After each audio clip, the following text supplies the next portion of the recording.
This program is made possible in part by Nebraskans for Public Television.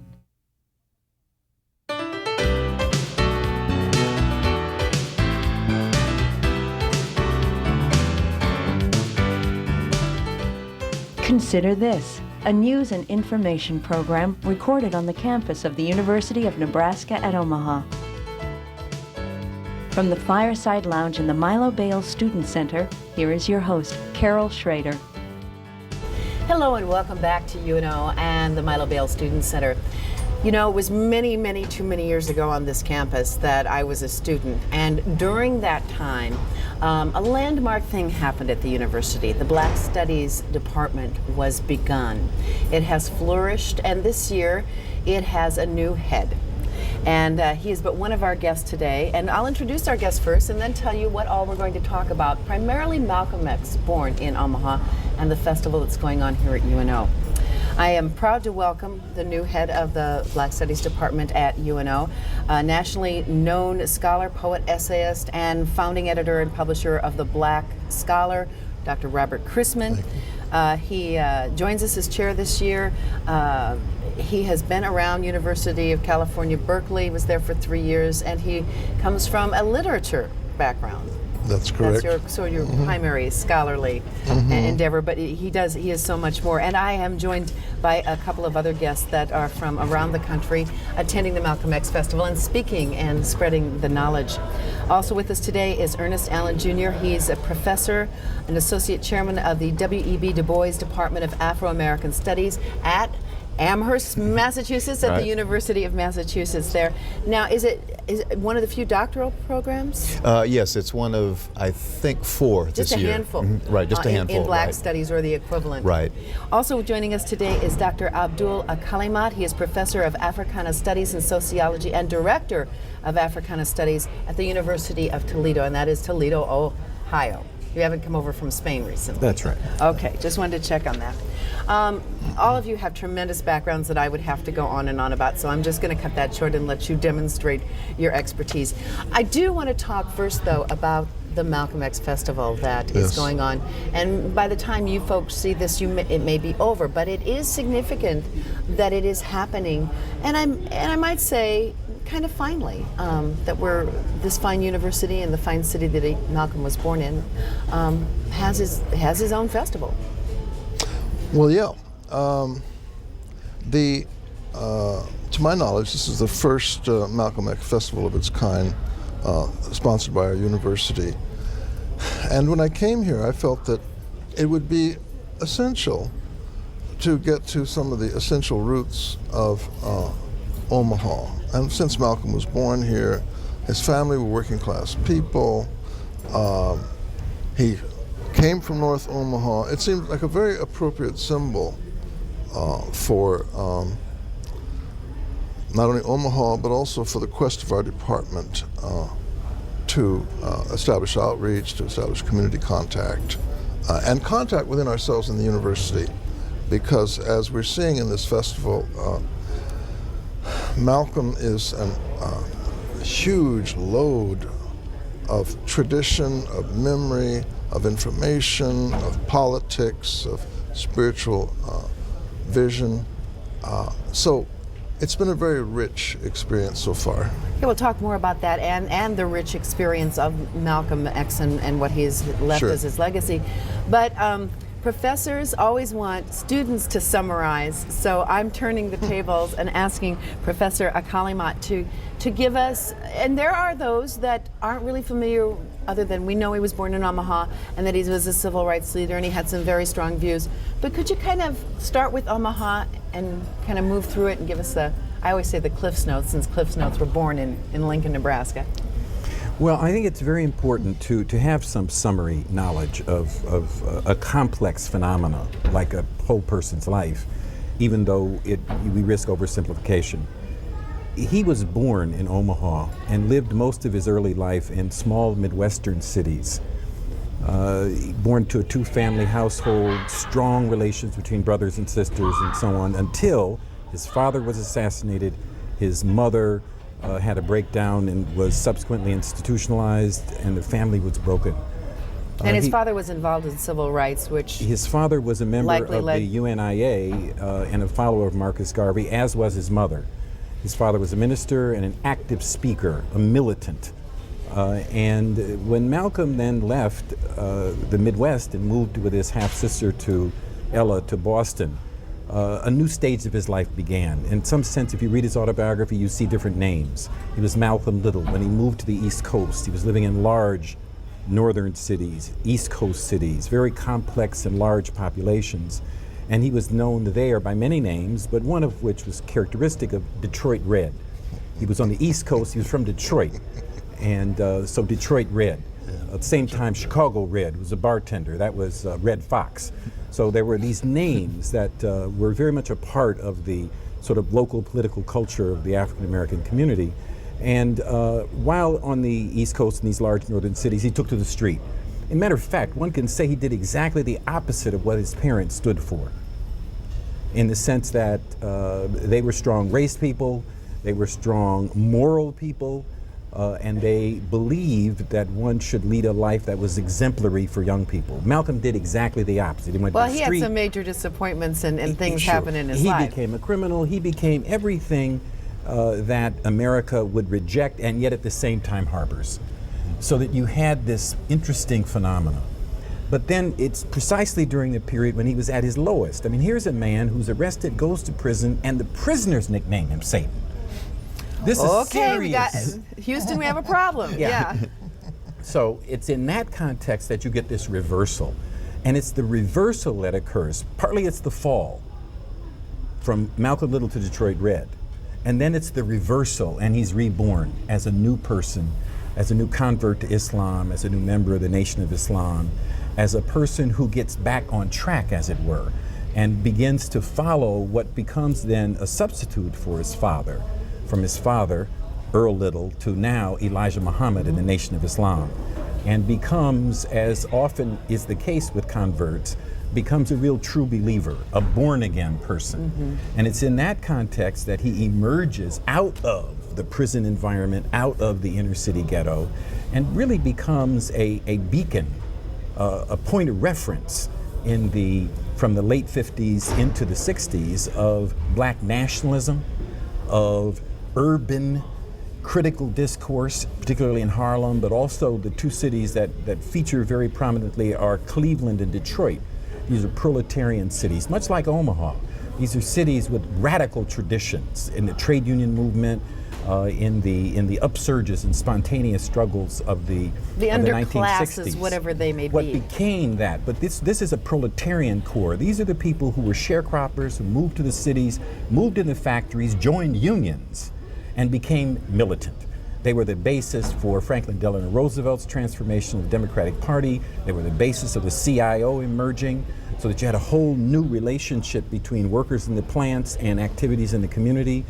And it was out of this that he became really the national spokesperson for the Nation of Islam, not just now on big cities on the East Coast as Detroit Red, but now he's moving across the country representing the Nation of Islam precisely at the moment when the civil rights movement is beginning to make its transition from the South to the North.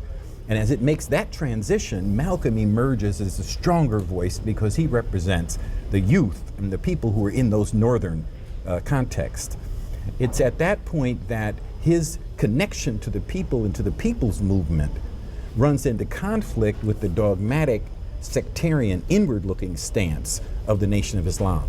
And it's that context that provides the basis for understanding the conflict that Malcolm had when he made the statement, "Chickens come home to roost," when Kennedy was assassinated. And not to mention just human foibles and perhaps jealousies, perhaps just the things that make great drama can make great drama and tragedy in real life. The most important thing that happened is after this great break, which could very well have ended his period of significance, Malcolm rose to even a greater height because he moved from being a national minister of the Nation of Islam to really being a world figure. Most of the last year of his life was spent outside the country. He spent most of his time talking with heads of state, talking at major international gatherings, whether it was in England or France or in Africa. And so at that point, we can see suddenly now 4 stages: small Midwestern towns, large Northeastern cities, the whole country, and then the world. And so in one sense, Malcolm's life becomes really a prism through which we can understand the American experience. I think that's very important for your audience Not to just know to this. say the black The experience American or- experience is what Malcolm helps us see and understand. And that kind of will take us to, coming back to conferences and African American programs and Black studies and why this isn't necessarily just, and I'd kind of like to put our whole discussion in that, because Well, it's interesting when you say that, though, because as Abdul points out,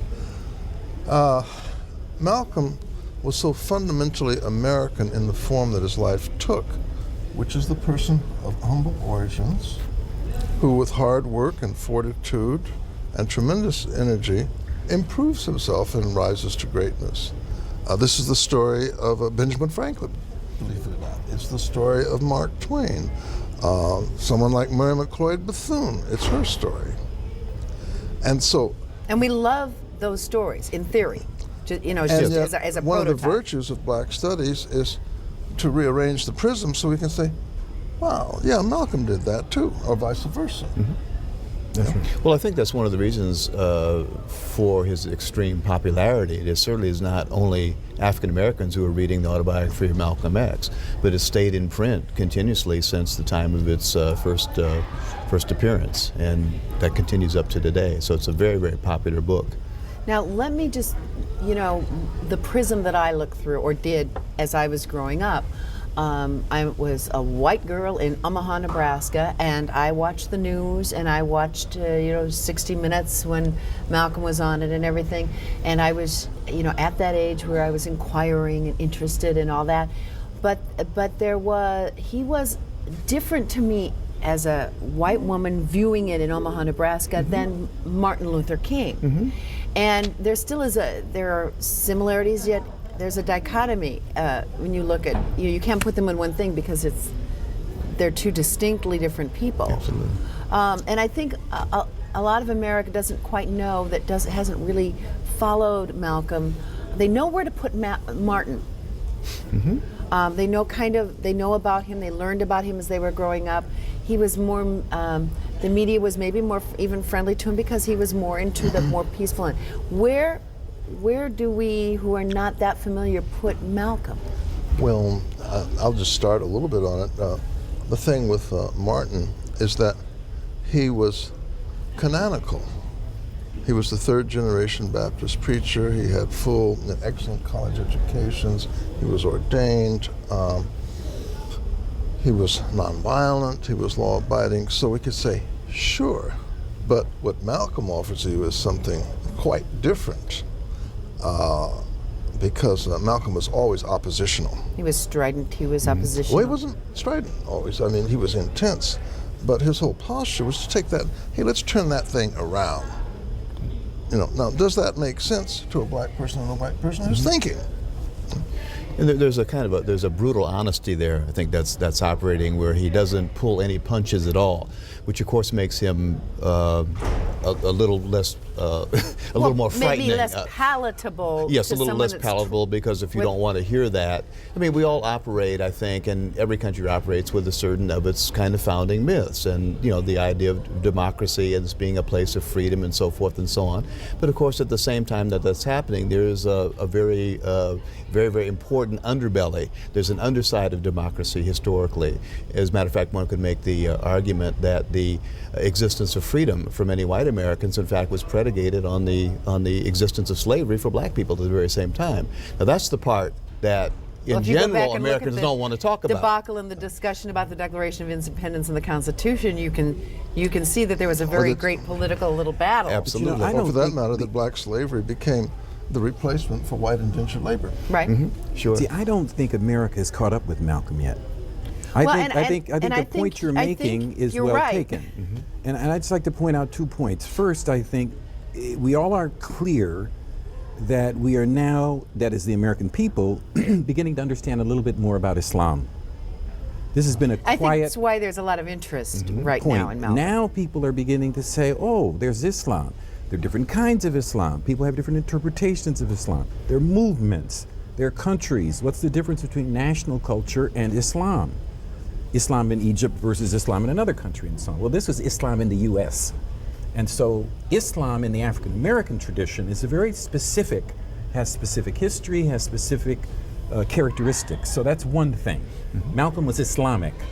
And the second thing, I think, is that Malcolm, and it's sort of connected to this bold, articulate, and rhetorical style that he had, that who is it that most identifies with it?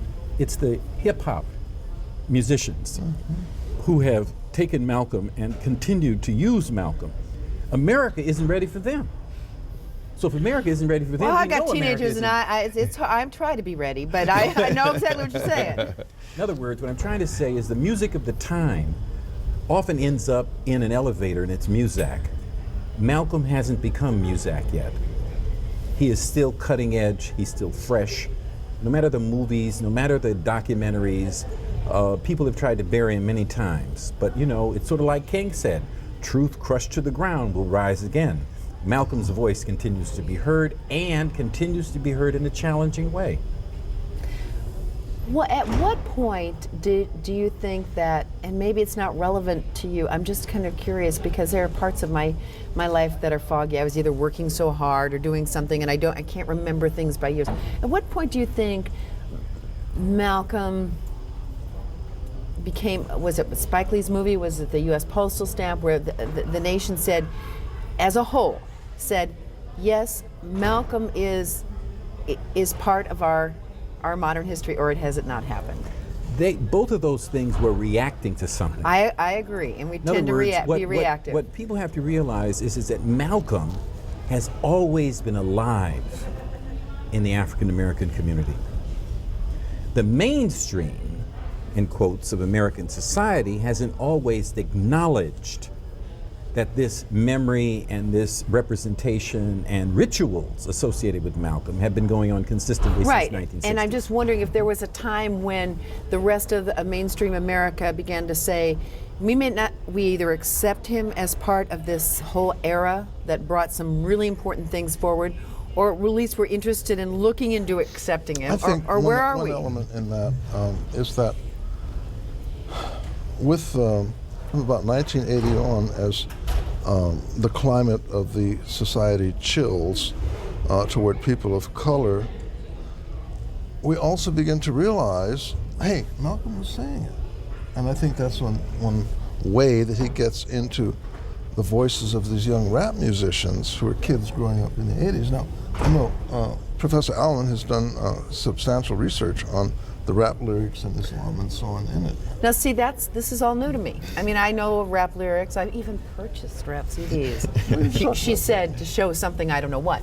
But I wasn't aware of that. Okay, I'm not certain if this trend certainly isn't as strong as it used to be, but in the late 1980s, early 1990s, what happened was that the groups that one could consider in a certain way to have been a spin-off of the Nation of Islam around 1964 or so, youth groups. Well, there was one particular group called the Five Percenters. They were in Harlem at the time, and then they moved to various cities in New Jersey, Newark, Trenton, and other places. And out of the Five Percenters, the youth groups, what happened as rap developed, they developed a particular way of looking at this where they took ideas about Islam and that sort of thing and infused them into the rap lyrics. So this was one of the very early messages where people used to talk about message rap. It's not talked about as much today. That's almost a generation jump. It is. That's almost the typical peaks and valleys. There were everything old is new again. Sure. Not that Malcolm was ever old, like he's vintage. Right.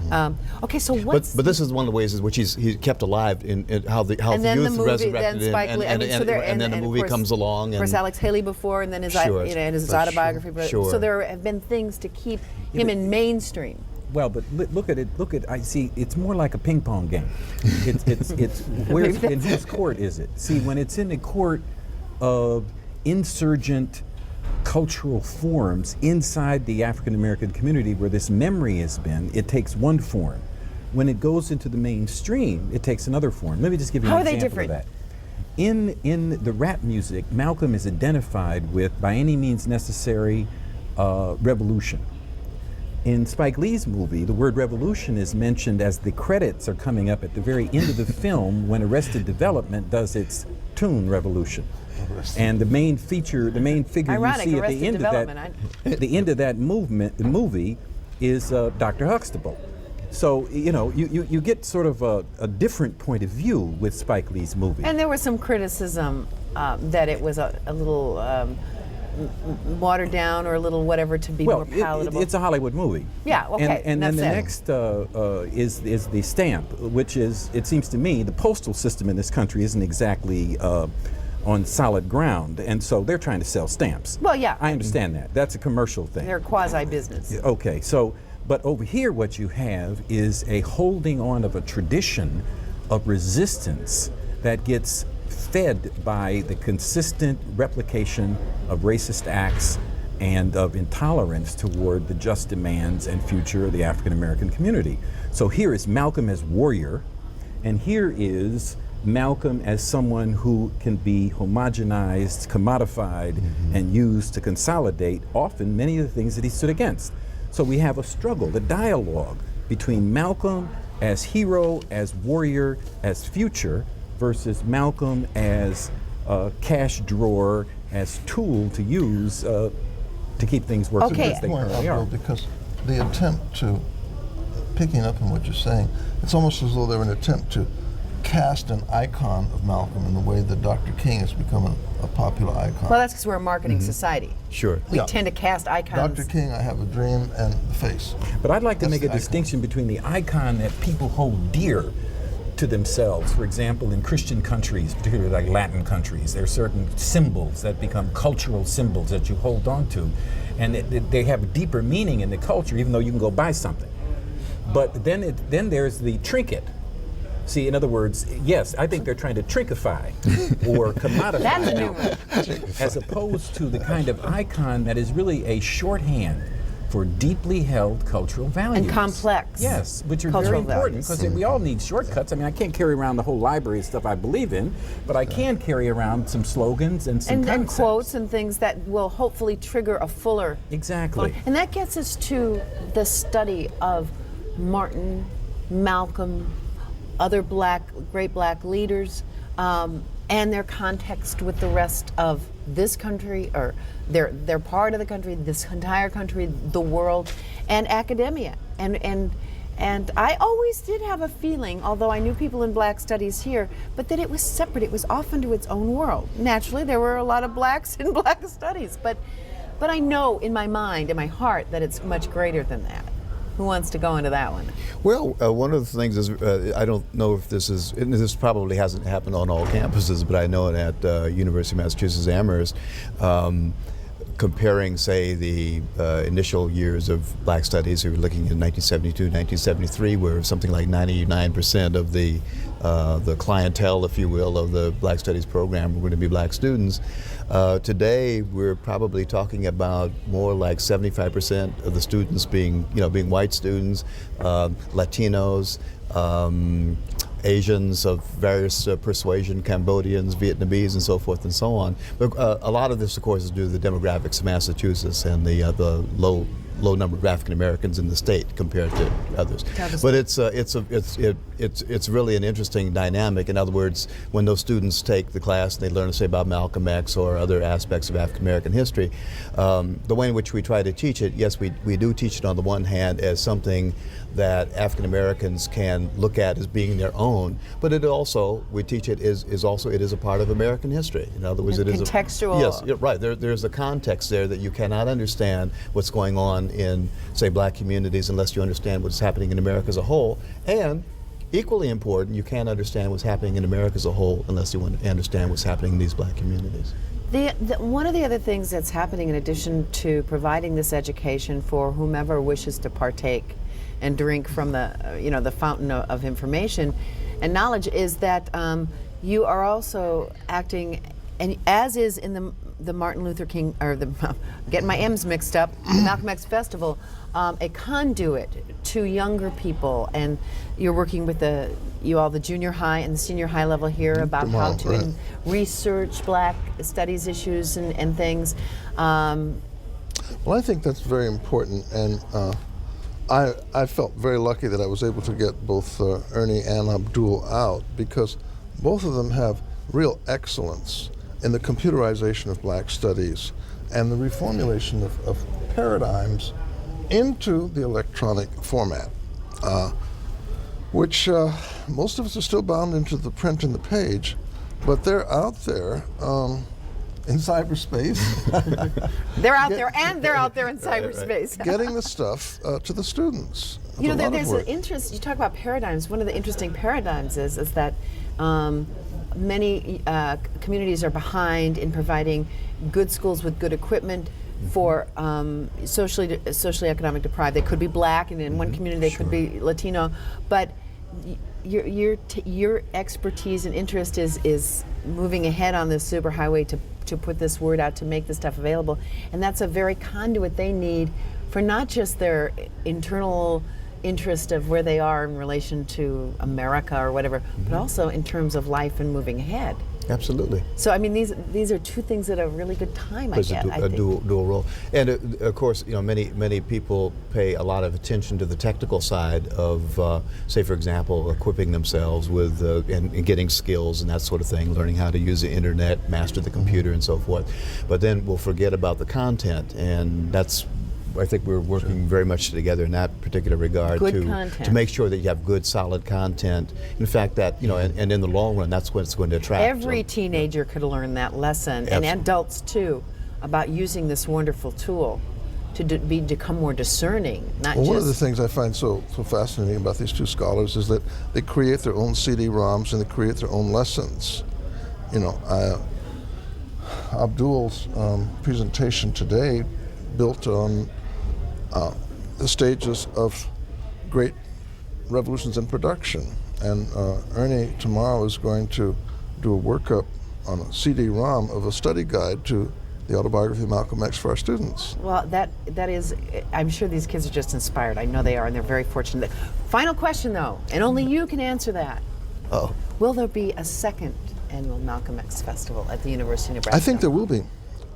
There's been a lot of positive response from all sectors of the university, and if our good performances this weekend continue, I think we have a good chance for another one. Well, then you all come back next year. We'll That's the see date. where we've moved. Well, we have to say whether they're invited. Might be someone else. Well, I'll invite you. Oh, okay. Okay, All right. Thank you, Dr. Robert Chrisman, Ernest Allen Jr., and Dr. Abdul Kalimat, all fine professors. And thank you for joining us this week from UNO, the home of Malcolm X, Omaha, Nebraska. Have a good one. All right.